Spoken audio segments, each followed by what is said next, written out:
पानी भर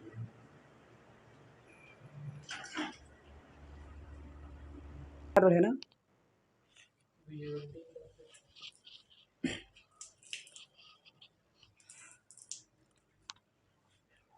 जय हिंद फ्रेंड्स, मैं पुष्पेंद्र कुमार आप सभी का फ्यूचर स्टडी ग्रुप में स्वागत करता हूं। आज हम पीटी एग्जाम और पुलिस एग्जाम को ध्यान में रखते हुए एक बात करना चाहते हैं।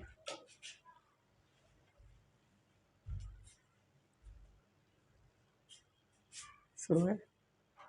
संविधान का अति महत्वपूर्ण भाग, ये टॉपिक जिसे हम कहते हैं संविधान संशोधन, जिससे सवाल आने की बहुत ज़्यादा संभावनाएं दिखाई पड़ती हैं। तो इसके संबंध में आइए हम आपको आज संपूर्ण संविधान संशोधन कंप्लीट कराने की कोशिश करते हैं। आप एक एक पॉइंट समझेंगे। देखिए, संविधान संशोधन की हम बात कर लेते हैं। पहली बात तो आप संविधान जान लीजिए क्या होता है। संविधान एक विशेष प्रकार के पुस्तक के रूप में जाना जाता है, जिससे हम ये जानते हैं कि हमें किस नियमावली से कार्य करना है, आदि चीज़ें का हम अध्ययन करते हैं। ठीक है। संविधान की बात की जाए तो संविधान की शुरुआत करने वाला दुनिया का पहला मुल्क इंग्लैंड है, और संविधान को लागू करने वाला दुनिया का पहला देश अमेरिका है। आपको ध्यान रहे, जो संविधान है अमेरिका का संविधान 4 जुलाई 1776 को लागू होता है। और भारतीय संविधान पर सर्वाधिक झलक किसकी देखने को मिलती है? तो भारतीय संविधान पर आपसे क्रांति में पूछा जाए तो वह है फ्रांस की क्रांति की झलक सर्वाधिक देखने को मिलती है। और सबसे ज़्यादा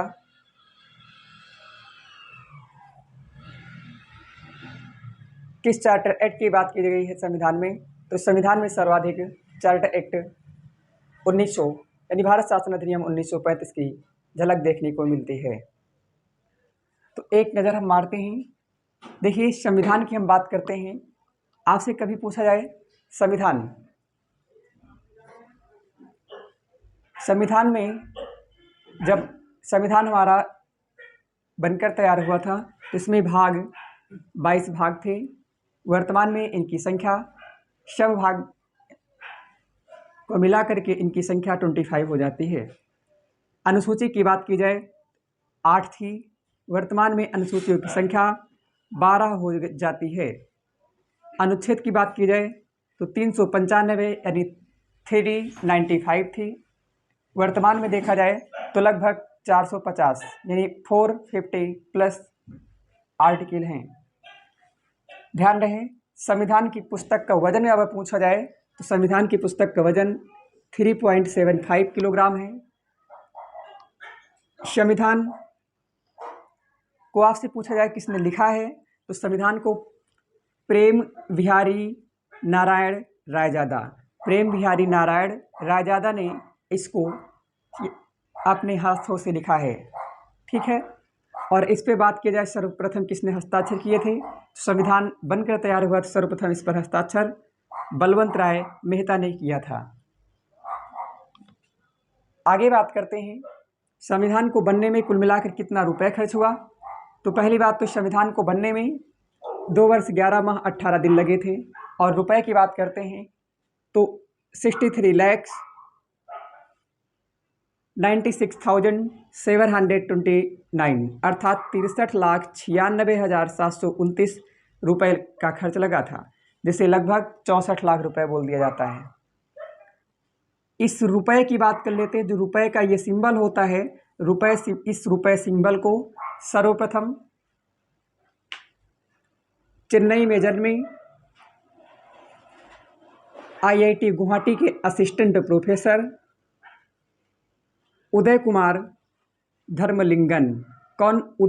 धर्मलिंगन ने 2010 में डिजाइन किया था। इस बात को आप ध्यान रखेंगे। संविधान की और फैक्ट की बात करते हैं तो संविधान हमारा बनकर तैयार हुआ था 26 नवंबर 1949 को, 26 नवंबर 1949। इसी दिन यह बनकर तैयार हुआ था और इसी दिन को कहा जाता है स्वीकार भी किया गया था या अंगीकृत भी किया गया था। ध्यान रहे, स्वीकार या अंगीकृत कब किया गया? 26 नवंबर 1949। ध्यान रहे, स्वीकृत पूछा जाए तो, स्वीकार पूछा जाए तो, तैयार पूछा जाए तो, अंगीकृत पूछा जाए तो आंसर क्या होगा? 26 नवंबर 1949 को। इसीलिए इसे याद रखने के लिए 26 नवंबर 1949 को प्रतिवर्ष संविधान दिवस मनाया जाता है। और ये लागू कब हुआ? तो 26 नवंबर 1950 को यह देश में लागू हो गया। उसी दिन से देश गणतंत्र बना। इस बात को आप विशेष ध्यान देंगे। यह इतने दिन इंतजार क्यों किया गया? तो आपको ध्यान रहे 26 जनवरी 1930 को पहली बार देश में स्वतंत्रता का झंडा लहराया गया। रात्रि 12 बजे रावी नदी के तट पर, लाहौर। ध्यान रहे, इसलिए कब 26 जनवरी 1929 या 30? तो 1929 ऐसे है, ठीक है, तो ध्यान रखेंगे। आगे बात करते हैं। अब हम पहुंचते हैं कॉन्स्टिट्यूशनल अमेंडमेंट एक्ट। तो देखो, कॉन्स्टिट्यूशनल अमेंडमेंट एक्ट इस समय आपसे पूछा जाए, ये हमने संविधान संशोधन की प्रक्रिया ली कहाँ से है? तो संविधान संशोधन की प्रक्रिया हमने साउथ अफ्रीका अर्थात दक्षिण अफ्रीका के संविधान से प्राप्त की है, जिसका वर्णन भारतीय संविधान के अनुच्छेद नंबर 368 में है। अर्थात आपसे पूछा जाए कि संविधान संशोधन की प्रक्रिया किस देश से ली है?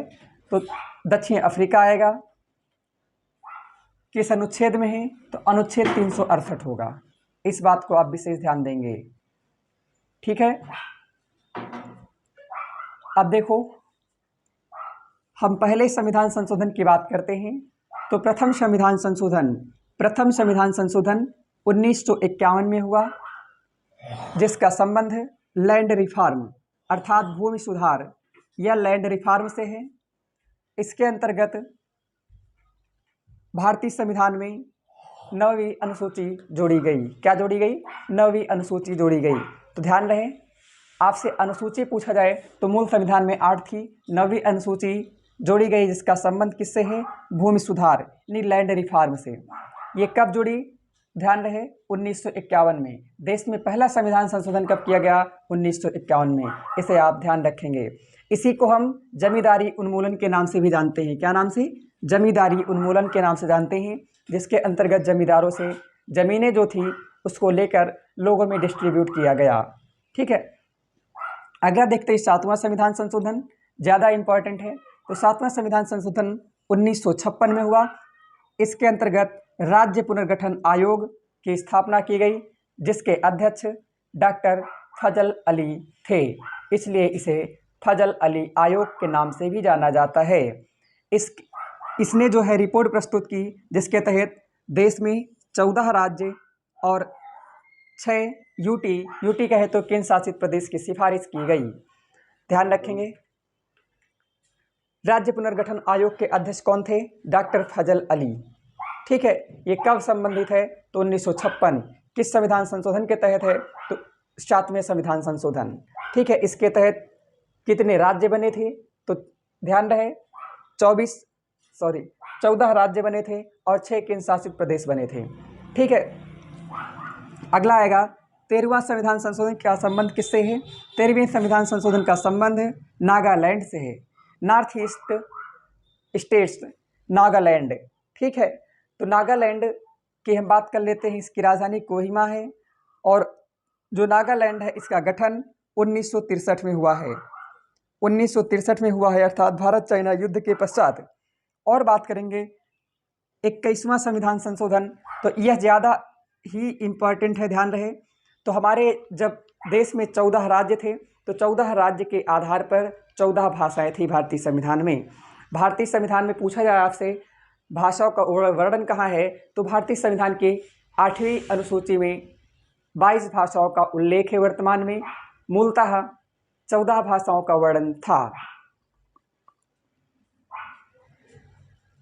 इस बात को आप विशेष ध्यान देंगे। तो पूछा जाए आपसे कि 21वां संविधान संशोधन का संबंध किससे है, तो ये है सिंधी भाषा से।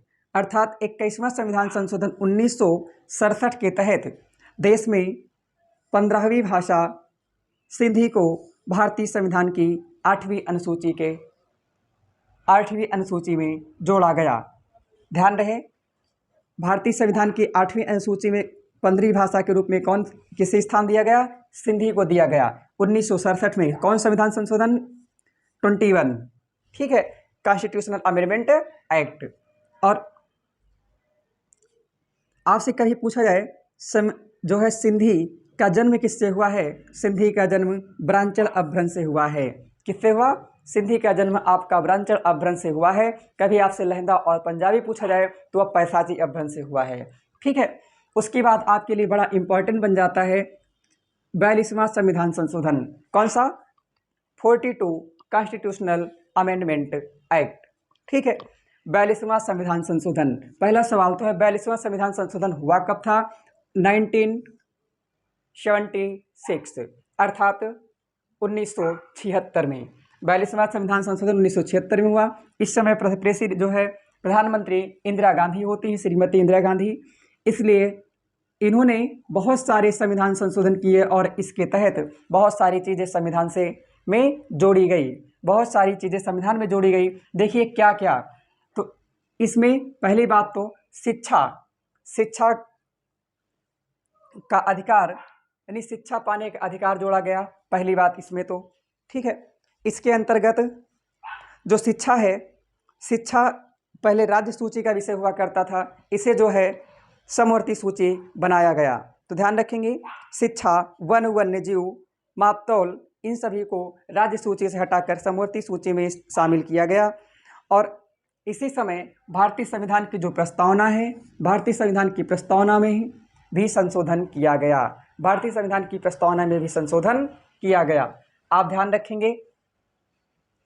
इसी से संबंधित एक आपको हम केशवानंद भारती केस बताएंगे और गोलकनाथ भारती केस बताएंगे। इनका संबंध किस प्रकार से, इससे उनको हम अलग बताएंगे ताकि आपको बेहतर समझ में आ सके, ठीक है। प्रस्तावना में इसी के तहत समाजवादी पंथ निरपेक्ष अखंडता ये नामक शब्द जोड़े गए। कौन कौन, समाजवादी पंथ निरपेक्ष और अखंडता नामक शब्द जोड़े गए। आपसे कहीं पूछा जाए इमरजेंसी के समय कौन सा संविधान संशोधन किया गया, मुख्य रूप से जैसे मिनी संविधान या लघु संविधान या इसे इंदिरा का संविधान के नाम से भी जानते हैं, वो आंसर होगा 42 कॉन्स्टिट्यूशनल अमेंडमेंट एक्ट, ठीक है। इसी के तहत फंडामेंटल ड्यूटी जोड़ी गई। क्या जोड़ी गई, फंडामेंटल ड्यूटी जोड़ी गई, अर्थात मौलिक या मूल कर्तव्य जोड़े गए। भारतीय संविधान के भाग संख्या, भारतीय संविधान के भाग 4 में जोड़े गए या 4A में जोड़े गए। अनुच्छेद पूछा जाए तो 51A आएगा। कौन सा, 51A। आर्टिकल नंबर 51A और भाग 41 भाग 4A। कौन, भारतीय संविधान पूछा जाए भाग 4A किसके तहत जुड़ा, तो भारतीय संविधान में भाग 4A जो है 42वें संविधान संशोधन के तहत जुड़ा। और अनुच्छेद पूछा जाए तो 51A जुड़ा है। किसकी सिफारिश पर जुड़ा, तो ध्यान रहे सरदार स्वर्ण सिंह। क्या, सरदार स्वर्ण सिंह। कौन भैया, सरदार स्वर्ण सिंह, इनकी सिफारिश पर जुड़ा। ध्यान रहे, आपसे कभी पूछा जाए फंडामेंटल राइट, अब ये जान लीजिए थोड़ा सा कि अगर 4A जुड़ा तो भाग नंबर 4 में क्या है, तो भारतीय संविधान के भाग नंबर 4 में DPSP है। क्या है, DPSP, directive principle of state policy, जिसे हम कहते हैं राज्य के नीति निर्देशक तत्व, जिसका वर्णन अनुच्छेद 36 से लेकर के 51 तक है। अनुच्छेद 36 में से लेकर 51 तक है। अनुच्छेद 36 में राज्य क्या है, राज्य की परिभाषा है, और 51 में अंतर्राष्ट्रीय शांति की बात की गई है। इसे ध्यान रखेंगे। तो भाग नंबर 4 में क्या है, राज्य के नीति निर्देशक तत्व। तो भाग 3 में जान लेते हैं। भाग 3 में मूल अधिकार हैं। मूल अधिकार जिसे फंडामेंटल राइट कहते हैं, मूल अधिकार का वर्णन अनुच्छेद 12 से लेकर 35 तक है। अब 2 में भी जान लेते हैं। तो भाग नंबर 2 में नागरिकता का वर्णन है। नागरिकता आर्टिकल नंबर 5 से लेकर 11 तक है। भाग नंबर 1 में संघ एवं उसका राज्य क्षेत्र है। ठीक है, इसका वर्णन है जो 1 से लेकर 4 तक है। आप ध्यान रखेंगे, आपसे कभी ये पूछा जाए कि जो है फंडामेंटल ड्यूटी यानी सरदार सोलंकी सिंह की सिफारिश पर जोर तो दिया गया, यानी ये हम कहाँ से प्राप्त किए हैं, तो ये हमने रूस से लिया है। कहाँ से? रूस से। आपसे पूछा जाए कभी भी कि मौलिक कर्तव्य लागू करने वाला दुनिया का पहला मुल्क या देश कौन है, तो उसका नाम है जापान। कौन? मौलिक कर्तव्य लागू करने वाला दुनिया का पहला देश जापान है, लेकिन हमने कहाँ से प्राप्त किया है? रूस से। ठीक है, रूस की हम कभी बात करेंगे। आइए अब हम आगे की बात करते हैं।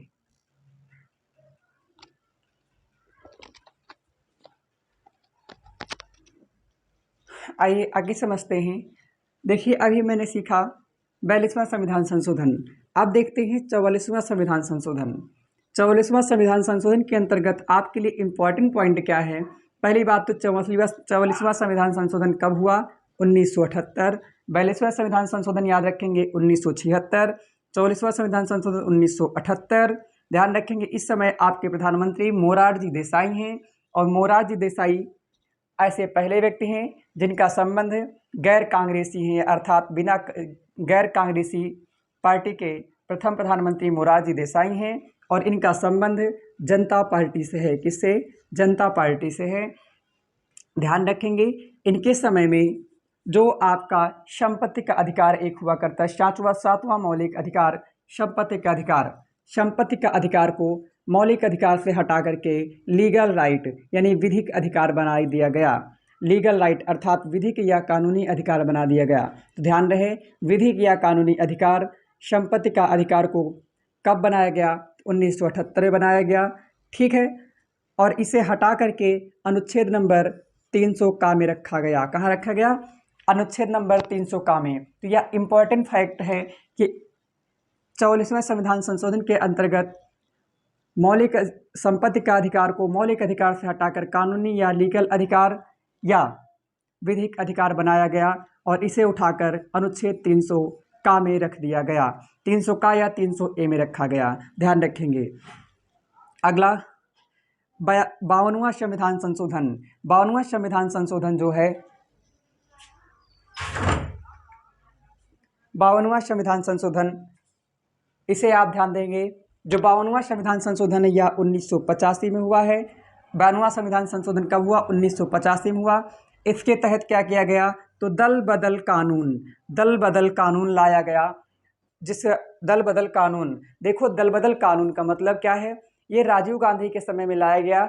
दल बदल का मतलब जैसे हमारे आप सबके यहाँ हम आप किसी व्यक्ति को किसी पार्टी के आधार पर उसे चुनकर, पार्टी की लोकप्रियता के आधार पर चुनकर भेजते थे, और वो जाकर के पार्लियामेंट या विधानसभा में जाकर के पहला बदल लेता था, अर्थात एक पार्टी से, उस पार्टी से, जिस पार्टी से जीता उस पार्टी से निकलकर किसी अन्य पार्टी में चला जाता था। ठीक है, तो इसलिए ये जनता के साथ धोखा है। ठीक है, कि हम आप पार्टी के नाम पर वोट देते हैं पार्टी की लोकप्रियता के आधार पर, और वो जाकर के पार्लियामेंट में या विधानसभा में पहुंचता था तो ये पार्टी बदल लेता था। ठीक है, तो इस प्रकार से इस समस्या को दूर करने के लिए एक 52वां संविधान संशोधन किया गया 1985 में राजीव गांधी के शासनकाल में। ध्यान रखेंगे, तो इसके तहत भारतीय संविधान में एक 10वीं अनुसूची भी जुड़ी। तो 9वीं अनुसूची का है संबंध है लैंड रिफॉर्म यानी भूमि सुधार से है। 10वीं अनुसूची का संबंध किससे है? दल बदल से है। इंपॉर्टेंट है, 10वीं अनुसूची का संबंध किससे है? दल बदल से। ठीक है, अगला आता है 61वां संविधान संशोधन। 61वां संविधान संशोधन, 61वां संविधान संशोधन जो है ये 1989 में आया। इस समय भी प्रधानमंत्री राजीव गांधी हैं। इसके अंतर्गत जो मतदान है, मतदान की आयु यानी मतदान की उम्र 21 से घटाकर 18 कर दी गई। ध्यान रखेंगे, मतदान की आयु 21 से घटाकर 18 किसके तहत की गई? तो 61वां संविधान संशोधन 1989 में राजीव गांधी के शासनकाल में की गई। ठीक है, अगला है पॉइंट है बड़ा इंपॉर्टेंट 69वां संविधान संशोधन, 69वां कहे तो 69, 69वां संविधान संशोधन, इसके तहत जो दिल्ली है, दिल्ली को राष्ट्रीय राजधानी का दर्जा दिया गया। ध्यान रखेंगे, 69वां संविधान संशोधन के अंतर्गत दिल्ली को राष्ट्रीय राजधानी का दर्जा प्रदान किया गया। ठीक है, ध्यान रखेंगे, राष्ट्रीय राजधानी का दर्जा प्रदान किया गया। दिल्ली से और कुछ पॉइंट देख लेते हैं। आपसे कहीं पूछा जाए दिल्ली की स्थापना किसने की है, तो दिल्ली का इसके पहले नाम ढिल्ली का था, उसके पहले नाम महाभारत काल में इसका नाम इंद्रप्रस्थ था। ठीक है, तो दिल्ली की स्थापना अनंतपाल तोमर करता है। एक तोमर शासक होता है अनंतपाल, अनंतपाल तोमर। कौन?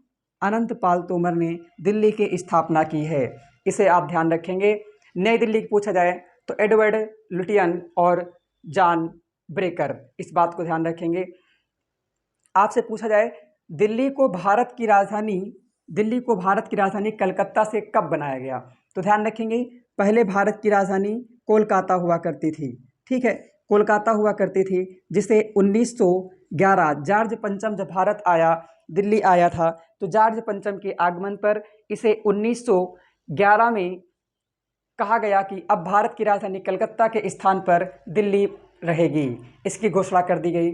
और ध्यान रहे अगले ही वर्ष 1912 में दिल्ली को भारत की राजधानी जो है बना दिया गया। तो ध्यान रखेंगे भारत की राजधानी दिल्ली को कब बनाया गया, 1911 में, यानी घोषणा कब की गई, 1911 में। लेकिन कलकत्ता से दिल्ली स्थानांतरित कब की गई, तो 1912 में। इस बात को आप विशेष ध्यान देंगे। और राष्ट्रीय राजधानी कब बनी, राष्ट्रीय राजधानी कब बनी, तो इसे आप ध्यान रखेंगे, ये करीब 1991 की बात है। तो ये हो जाएगा 69वां संविधान संशोधन के अंतर्गत, इसे आप ध्यान रखेंगे। आता है कि दिल्ली को राष्ट्रीय राजधानी का दर्जा कब किस संशोधन के तहत प्रदान किया गया, 69वां संविधान संशोधन। ठीक है, अब आइए देखते हैं 71वां संविधान संशोधन का संबंध किससे है। IMP पॉइंट है, 71वां संविधान संशोधन 1992 में हुआ। कब हुआ, 71वां संविधान संशोधन 1992 में हुआ। इसके तहत भारतीय संविधान की वही अभी जो देखा था, भारतीय संविधान की 8वीं अनुसूची में एक 15वीं भाषा सिंधी जुड़ी थी, उसी में अब 3 भाषाएं और जुड़ गई, नेपाली, मणिपुरी, कोंकणी। नेपाली, मणिपुरी, कोंकणी, इसे क्रमशः एक नाम से याद रखते हैं, नमक। ध्यान रखेंगे, नेपाली, मणिपुरी, कोंकणी, ये 3 भाषाओं को जोड़ा गया 71वां संविधान संशोधन 1992 के तहत।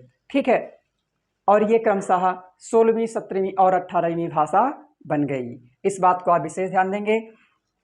अगला है 73वां संविधान संशोधन। 73वां संविधान संशोधन कब हुआ, इंपॉर्टेंट है, बहुत ज़्यादा इससे क्रांति आ चुकी थी। ठीक है, 73वां संविधान संशोधन 1992 में हुआ। इसका संबंध पंचायती राज से है। ठीक है, आपसे ध्यान रखेंगे, ये लागू कब हुआ था, तो पंचायती राज ये 24 अप्रैल 1993 को लागू हुआ था, इसलिए हर वर्ष 24 अप्रैल को पंचायती राज दिवस मनाया जाता है। ठीक है, और इसके तहत भारतीय संविधान में एक 11वीं अनुसूची जुड़ी। कौन सी अनुसूची जुड़ी, 11वीं। तो ध्यान रखेंगे भारतीय संविधान की 11वीं अनुसूची का वर्णन किससे संबंधित है, तो ध्यान रहे यह आपका पंचायती राज से संबंधित है, जिसमें पंचायती राज यानी पंचायतों में विषय की संख्या कितनी है, पंचायतों में विषय की संख्या 29 है, यानी पंचायत में कुल कितने विषय हैं, 29 विषय हैं। इस बात को आप ध्यान रखेंगे।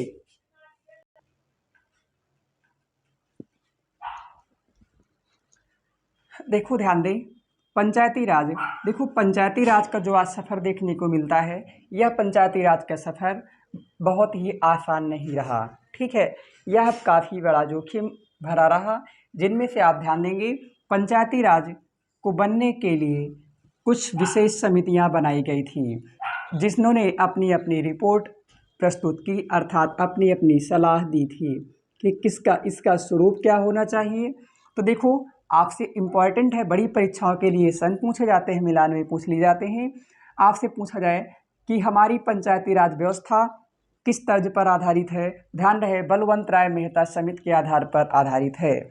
तो बलवंत राय मेहता समिति आई कब, बलवंत राय मेहता समिति अपनी रिपोर्ट 1957 में प्रस्तुत की, और इसमें यह कहा गया कि भारत में जो पंचायती राज का स्वरूप है त्रिस्तरीय होना चाहिए। त्रिस्तरीय का मतलब ग्राम पंचायत, क्षेत्र में पंचायत जिसे हम BDC कहते हैं, यानी ग्राम पंचायत, क्षेत्र पंचायत और जिला पंचायत, ये 3 स्तरों की बात की गई। तो इसे ध्यान रखेंगे त्रिस्तरीय पंचायत व्यवस्था इसी पर आधारित अपने यहाँ है। ठीक है। और अगला आई 1977 में अशोक मेहता समिति। कौन सी? अशोक मेहता समिति। देखो बलवंत राय मेहता समिति त्रिस्तरीय कैसे?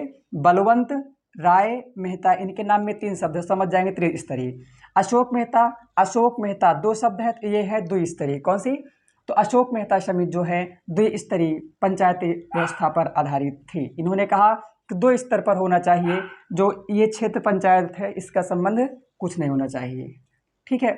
अगली बात करते हैं 1985 में आई GV राव समिति। GV राव समिति, इसने कहा कि जो है ग्राम पंचायत में ग्रामीण विकास होना चाहिए जिससे निर्धनता का उन्मूलन किया जा सके और SC ST और महिलाओं का पंचायत में उचित प्रतिनिधित्व होना चाहिए। इम्पॉर्टेंट है, ध्यान रखेंगे। और अगले ही वर्ष 1986 में एक और जो है समिति ने अपनी रिपोर्ट प्रस्तुत की, उसका नाम था LM सिंघवी समिति। LM कहे तो लक्ष्मीमल सिंघवी समिति। कौन? लक्ष्मीमल सिंघवी समिति। ठीक है। लक्ष्मीमल सिंघवी समिति, इन्होंने कहा कि विकेंद्रीकरण की व्यवस्था होनी चाहिए। किसकी? विकेंद्रीकरण की। विकेंद्रीकरण का मतलब डिस्ट्रिक्ट लेवल पर शक्तियां दे दी जाए और डिस्ट्रिक्ट वाला जो है यानी जिला पंचायत अपने ब्लॉक स्तर पर उसका विभाजन करे और ब्लॉक स्तर पर जाकर ये ग्राम पंचायत स्तर पर इसका विभाजन किया जाए। ठीक है। जिनमें आप जानते हैं जिला पंचायत अध्यक्ष, ब्लॉक प्रमुख और निचले स्तर पर यानी ग्राम सभा आती है। ठीक है। ये बात की गई। और कहा पंचायत को संवैधानिक दर्जा दिया जाए। पंचायत को संवैधानिक दर्जा दिया जाए। पंचायत को संवैधानिक दर्जा दिया जाए तो भारतीय, ये बताओ पंचायतों का वर्णन भारतीय संविधान में कहाँ है? आर्टिकल नंबर 40 में, जो गांधीवादी विचारधारा सर्वाधिक देखने को मिलती है। ठीक है। और फिर कहा कि राज्य वित्त आयोग का गठन किया जाना चाहिए, अर्थात इनके लिए राज्य प्रत्येक वर्ष जो है वित्त आवंटन करे। और कहा कि जो पंचायत है इनको टैक्स लेने का अधिकार होना चाहिए। जैसे मान लीजिए जिले लेवल कोई मेला लगता है तो जिला पंचायत इसमें जो है टैक्स ले सकती है। गाँव में जैसे बाजार लगते हैं तो इनमें टैक्स ले सकती है ना। इनका सबका बात की गई थी। और 2 समितियां महत्वपूर्ण रूप से बनी थी। एक थी 1978 में बनी दंतेवाला समिति। 1988 में बनी आपकी PK थुंगन समिति। कौन? PK थुंगन समिति। ये आप विशेष पॉइंट कुछ याद रखेंगे। ठीक है। तो इम्पॉर्टेंट पॉइंट है, इतने आप विशेष ध्यान देंगे। अब हम देखते हैं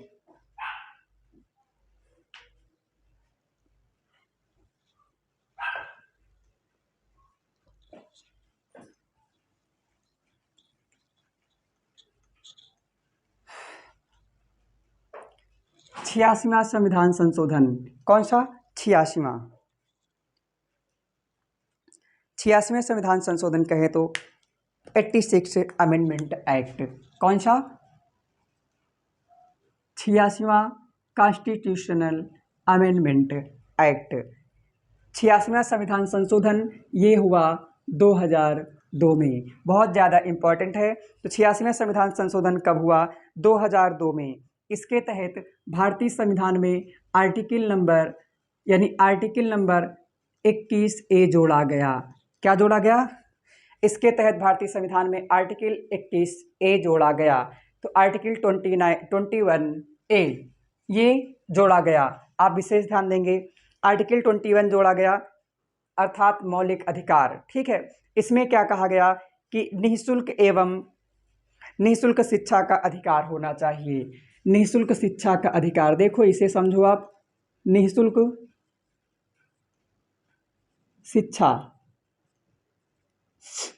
यानी इसके अंतर्गत कहा गया कि भारतीय संविधान में अनुच्छेद नंबर 21 जोड़ा गया। 21 पहले से ही था, 21A जोड़ा गया। इसमें विशेष रूप से प्रावधान बना दिया गया कि जो छोटे छोटे बच्चे हैं अर्थात 6 से 14 वर्ष के जो बालक या बालिकाएं हैं, इन्हें शिक्षा निःशुल्क दी जाएगी। क्या दी जाएगी? इन्हें शिक्षा निःशुल्क दी जाएगी जिसे इन्हें पाने का अधिकार है। अर्थात इन बच्चों के यानी 6 से 14 वर्ष के बच्चों को अगर कहीं पर भी काम पर करते हुए पाया गया, यानी जोखिम भरे काम करते हुए पाया गया, तो ये दंडनीय बना दिया गया और कहा गया कि इस वर्ष के जो बच्चे हैं 6 से 14 वर्ष के बच्चे, इन्हें शिक्षा पाना इनका मौलिक अधिकार होगा। और ध्यान रहे, मौलिक अधिकार जो होते हैं ये न्यायपालिका द्वारा लागू किए जाते हैं, इसे आप ध्यान देंगे। अगर इसके कोई खिलाफ जाता है तो ये दंडनीय है। तो ध्यान रखें किस संविधान संशोधन के तहत शिक्षा के अधिकार को मौलिक अधिकार बनाया गया, तो वह आंसर आपका होगा 86वां संविधान संशोधन। ठीक है, आर्टिकल कौन जुड़ा? 21A। कौन? 21A। इसके अंतर्गत आपका निःशुल्क शिक्षा की बात की गई, निःशुल्क शिक्षा की बात की गई। 6 से 14 वर्ष के बच्चों को शिक्षा पाने का अधिकार किसके तहत दिया गया?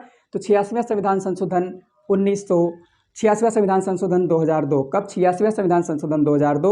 इसके तहत भारतीय संविधान में अनुच्छेद नंबर 21A जोड़ा गया। ध्यान रखेंगे।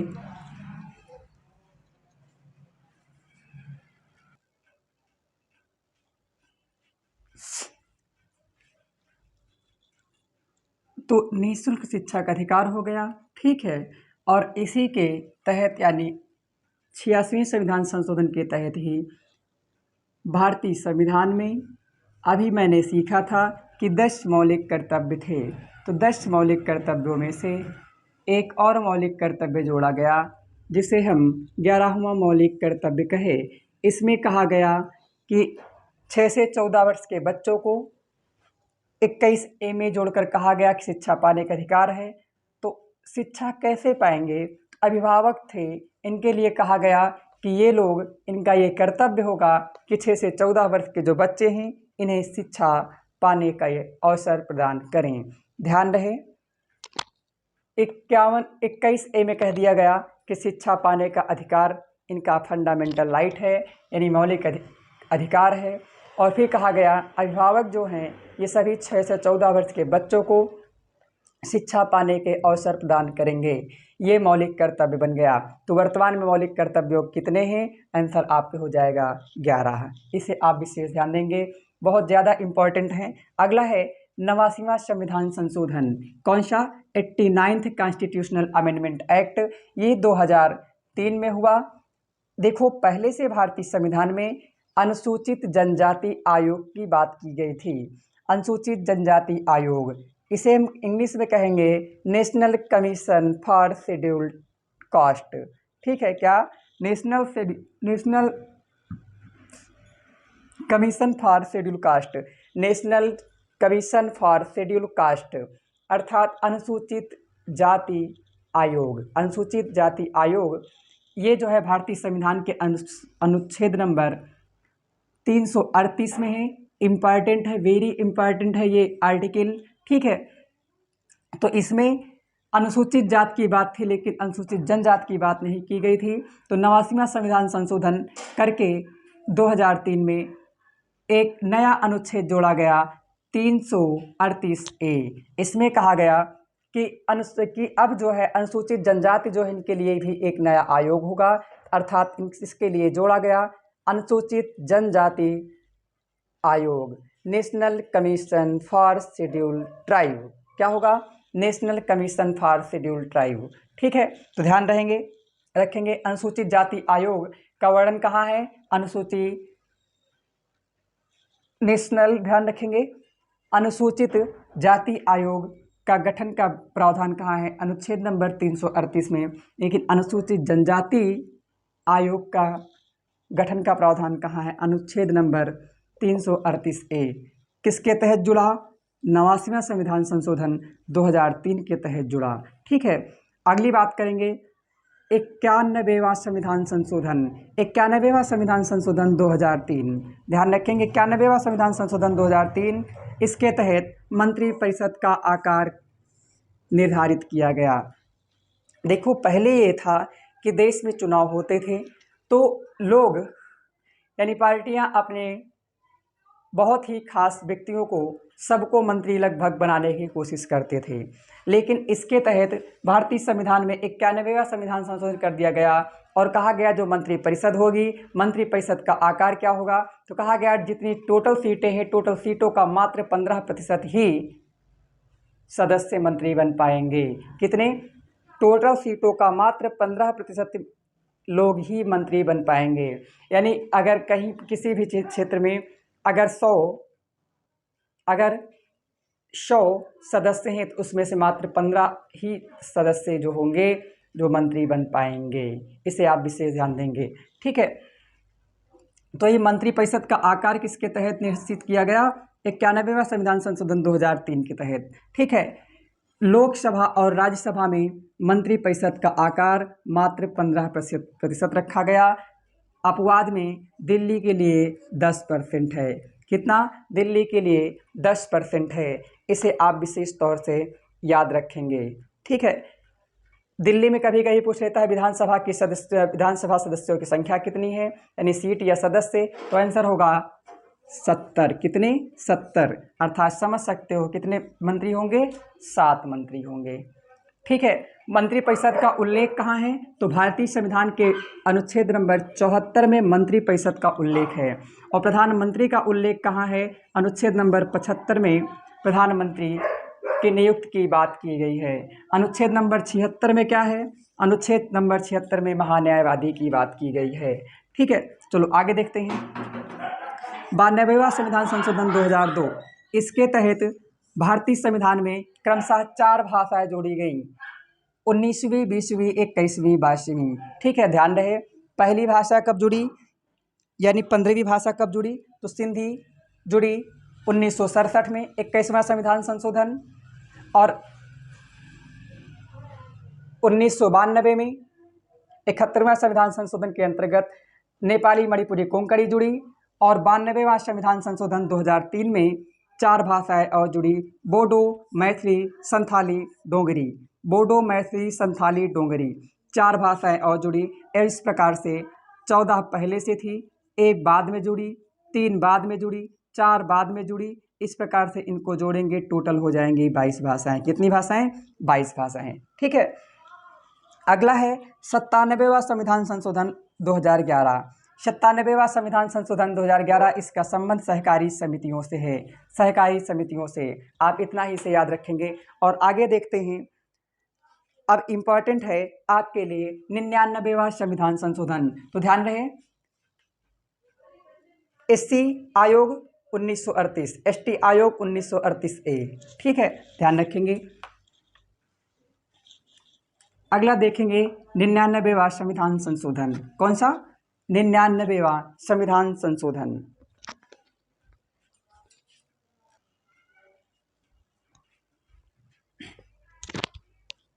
देखिए, हम आगे समझने की कोशिश करते हैं 99वां संविधान संशोधन का संबंध किससे है। ध्यान रहे, 99वां संविधान संशोधन ये अति इम्पोर्टेंट है। आपसे कभी ये पूछा जाए कि निम्नलिखित में से कौन सा संविधान संशोधन है जिसे सुप्रीम कोर्ट ने गैर संवैधानिक करार दिया है, अर्थात गैर संवैधानिक घोषित कर दिया, मतलब कहा कि यह जो संविधान संशोधन है ये संविधान के खिलाफ है। तो ध्यान रहे, उसका नाम आएगा 99वां संविधान संशोधन। कैसे याद रखेंगे? तो लूडो खेलते हो तो उसमें देखते हो 99 पे कैसा सांप बैठा रहता है जो काट लेता, सीधे हम लास्ट पर चले जाते हैं।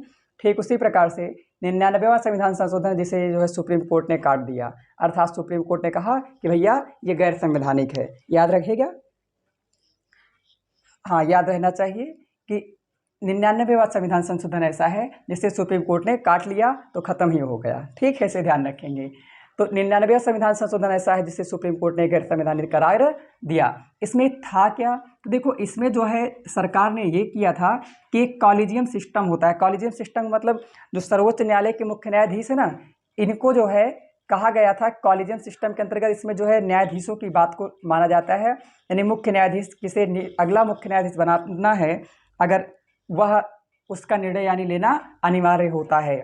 और भी कई न्यायिक प्रक्रियाएं होती हैं जिसको सरकार ने कहा था कि नहीं भैया यह ना होना चाहिए, इसके लिए भी एक आयोग का गठन होना चाहिए। और आप जानते हैं आयोग बनता है तो उसमें क्या होता है, तो इसके लिए कहा कि राष्ट्रीय न्यायिक नियुक्ति आयोग होना चाहिए। तो इसको जो है सुप्रीम कोर्ट ने खारिज कर दिया, कहा नहीं ये गलत बात, अगर ऐसा होगा तो राजनीति के आधार पर जिसे चाहेंगे उसे बना दिया जाएगा, योग्यता के आधार पर सीजेआई नहीं बन पाएंगे। तो इसे कहते हैं शॉर्ट फॉर्म में NJAC, जिसे कहते हैं नेशनल जुडिशियरी अपॉइंटमेंट कमीशन। तो भैया नेशनल जुडिशरी अपॉइंटमेंट कमीशन अर्थात राष्ट्रीय न्यायिक नियुक्ति आयोग के गठन की बात कहाँ की गई थी? तो 99वां संविधान संशोधन के तहत, लेकिन इसे जो है सुप्रीम कोर्ट ने खारिज कर दिया था। ठीक है, अगला है 100वां संविधान संशोधन। 100वां संविधान संशोधन ये किससे संबंधित है? तो भारत बांग्लादेश के बीच में एक 3 बीघा का रास्ता है, ये 3 बीघा जमीन है जिससे संबंधित है। तो आपसे पूछा जाएगा 3 बीघा गलियारा या 3 बीघा कॉरिडोर से संबंधित कौन से संविधान संशोधन है? तो वह है 100वां संविधान संशोधन। ठीक है, इसके अंतर्गत हमने बांग्लादेश को 3 बीघा कुछ ज़मीन दी और उससे हमने कुछ ली। इस प्रकार से हमने अपने विवाद को सुलझाया। तो ध्यान रहे 3 बीघा गलियारा विवाद भी पूछा जाता है, किससे संबंधित है? भारत बांग्लादेश, ध्यान रखेंगे। अगला है 101वां संविधान संशोधन। 101वां संविधान संशोधन यह GST से संबंधित है, इम्पॉर्टेंट है GST। तो GST को कहते हैं goods service tax, goods service tax. ठीक है, इसे ध्यान रखेंगे। ये कब प्रारंभ लागू होती है? तो गुड्स सर्विस टैक्स जो है अपने यहाँ 1 जुलाई 2017 को लागू होती है। कब? 1 जुलाई 2017 को लागू होती है। आपसे कहीं पूछा जाए GST लागू करने वाला दुनिया का पहला मुल्क कौन था, पहला देश? तो आंसर होगा फ्रांस। कौन? आंसर होगा फ्रांस। फ्रांस की राजधानी पेरिस है, जो सीन नदी के तट पर है। ठीक है, सीन नदी के तट पर है। फ्रांस की राजधानी क्या है? पेरिस। पेरिस आपकी सीन नदी के तट पर है। ठीक है, या स्यान नदी के तट पर है ना। तो ध्यान रखेंगे सर्वप्रथम लागू GST कहाँ हुई? फ्रांस में। लेकिन अपने भारत में किस देश के मॉडल पर आधारित है? तो अपने देश यानी भारत में कनाडा के मॉडल पर आधारित है। कनाडा में जिस प्रकार से GST काम करती है उस मॉडल पर आधारित है, इंपॉर्टेंट है। किस समिति के आधार पर लागू हुई? तो ध्यान रहे विजय केलकर समिति की सिफारिश पर लागू की गई और यह एक अप्रत्यक्ष कर है, समवर्ती सूची का है। ठीक है, इसे आप ध्यान देंगे। GST लागू करने वाला भारत का पहला राज्य है असम और प्रायोगिक रूप से लागू करने वाला देश है आंध्र प्रदेश। आप इसे ध्यान रखोगे। ठीक है, अगला देखो GST काउंसिल कभी कभी पूछ लेता है चेयरमैन या अध्यक्ष कौन होता है? तो इसे याद रखेंगे वित्त मंत्री होते हैं। कौन? वित्त मंत्री। ठीक है, अगला है 102वां संविधान संशोधन। 102वां संविधान संशोधन का संबंध राष्ट्रीय पिछड़ा वर्ग आयोग से है। यानी 102वें संविधान संशोधन के तहत राष्ट्रीय पिछड़ा वर्ग आयोग को संवैधानिक आयोग बनाया गया। ठीक है, तो राष्ट्रीय पिछड़ा वर्ग आयोग को संवैधानिक आयोग किसके तहत बनाया गया? 102वां संविधान संशोधन। अगला आएगा 103वां संविधान संशोधन, EWS, इकोनॉमिक वीकर सेशन। मतलब आर्थिक रूप से जो पिछड़े हुए सामान्य वर्ग के लोग हैं इनको 10% का आरक्षण दिया जाएगा, इससे संबंधित है। और 104वां संविधान संशोधन ये 2019 में हुआ। 104वां संविधान संशोधन का संबंध किससे है? तो इसमें SC और ST यानी शेड्यूल कास्ट और शेड्यूल ट्राइब के जो लोग हैं इनके सीटों का आरक्षण और 10 वर्ष के लिए बढ़ा दिया गया। और जो एंग्लो इंडियन हैं, एंग्लो इंडियन कहे तो भारत में रहने वाले जो अंग्रेज थे यानी अंग्रेजों की जो संतानें थी उनकी बात की गई थी। ठीक है, तो वो चले जाने के बाद उनकी संख्या बहुत कम हो गई।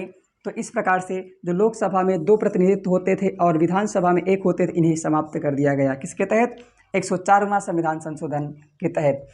सबसे नवीनतम है 105वां संविधान संशोधन। 105वें संविधान संशोधन के अंतर्गत क्या हुआ? तो सबसे नवीनतम है, ये हुआ कब? 18 अगस्त 2021, 18 अगस्त 2021 को। इसमें 102वें संविधान संशोधन, 102वां संविधान संशोधन में क्या है? राष्ट्रीय पिछड़ा वर्ग आयोग। इसमें जो है थोड़ा सुधार किया गया और इसमें कहा गया कि OBC के अंतर्गत कौन कौन से कास्ट आएंगे, यानी कौन कौन सी जातियां OBC के अंतर्गत रखी जाएंगे, इसके निर्णय का अधिकार राज्य सरकार को दिया गया। समझ पा रहे हैं?